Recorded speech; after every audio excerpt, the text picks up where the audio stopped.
are called the White Spikes, from the movie The Tomorrow War. White Spikes are an intelligent and voracious, theoretically bioengineered horde species of extraterrestrial predators. They have queens that are constantly pumping out more. Even though the White Spikes are intelligent and aggressive and strong, their queens are larger, more intelligent, and command the hordes of males that are also intelligent enough to think for themselves. These splenetic aliens can conquer all facets of land, water, air. Long ago, the four nations lived together. And they can nest anywhere, even underground. The creatures are able to communicate with each other effectively by clicking, beating their appendages, shrieking, and making all manner of different calls and sounds. They have 4 main legs on which to run, attack, and to climb vertical and smooth surfaces. Their teeth are sharp enough to cut through some steel and iron, and can easily slice through bone. This makes the creatures able to rip through flesh with ease. They have a powerful pair of dorsal tentacles that can shoot out calcified high-caliber spikes. They use it to stabilize, attack, climb, and grab their enemies. The high-caliber spikes that they shoot out allows them to perform ranged attacks very effectively. They also have smaller arms nearer to their faces that they use to protect their face, to interact, or to pick up things. They can see just as well at night as they can in the daytime, and they can exist in a whole host of temperatures, ranging from very hot to very cold. They are at home in the desert as they are in the snowy tundra, although extreme conditions do seem to bring them a little bit of discomfort. Since the creatures were modeled after termites, whose queens can produce 30,000 offspring in one day, it's possible that the queen white spike can do the same. Although it's possible that the white spikes give life birth, since there has been no evidence of eggs in the movie. The creatures have armor plating covering their body, except their underside, which is soft and vulnerable. The creatures have extreme tolerance to pain. They're very aggressive, and also known to be stealthy. But even though they're stealthy, they usually depend on their excessive numbers to overwhelm their enemies. So what if these aliens invaded the How to Train Your Dragon universe? So,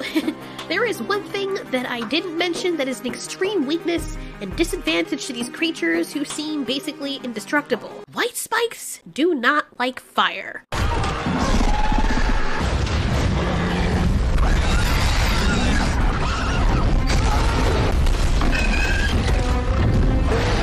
Is how the queen ran for the hills when they blew fire into her nest, and how she got burned by it. Having the ability to spew fire is a massive advantage over these creatures. Now, humans probably on a global scale could not output this enough, but in a world where dragons seem to be very prolific and the prevalent fauna, most of them breathing fire or some form of it, the white spikes would probably take out the humans very easily, but a bunch of flying creatures that could rain down flames?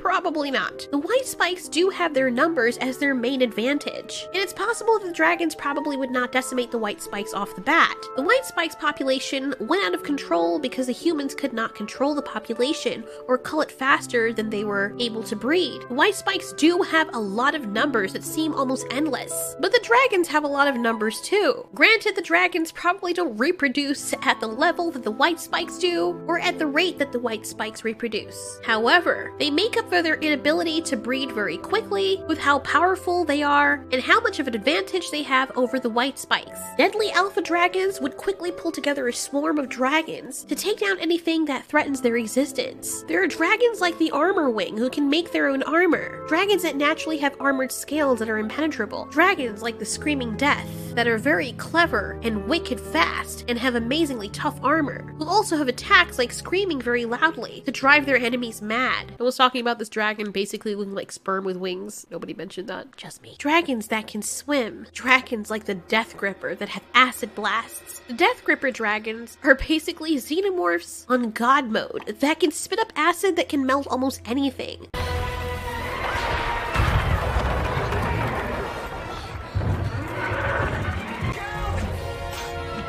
For some reason, I don't remember that scene. The Death Gripper's acid is also highly flammable.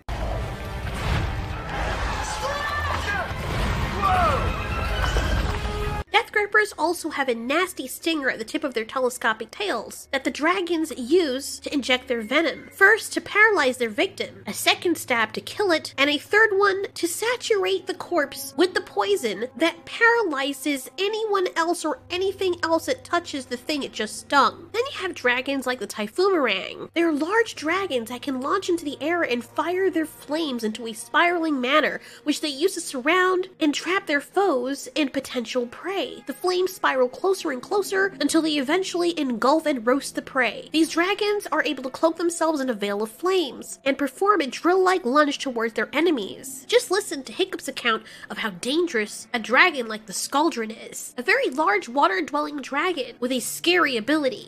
The Scaldron can fill itself up with water, boil it in its giant cauldron-like stomach, and blast it at will. Trust me, you don't want to be anywhere near a Scaldron when it fires. Said that one blast can melt the flesh of any animal it encounters. And those are just a few of the species of dragons that exist in the How to Train Your Dragon universe. Of course, the How to Train Your Dragon franchise embellishes quite a bit so that the humans can survive situations and dragons, you know, that they ordinarily would not.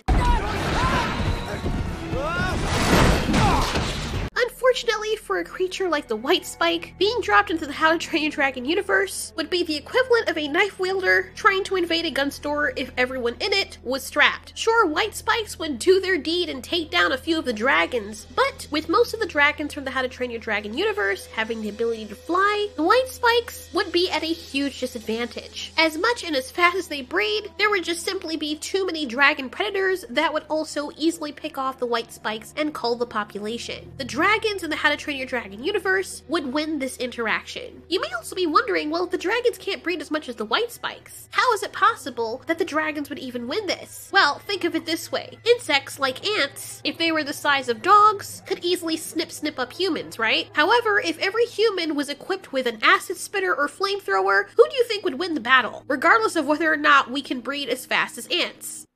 That's what I thought. Anyways, thanks so much for watching. This has been Ultiori. You ask, we answer.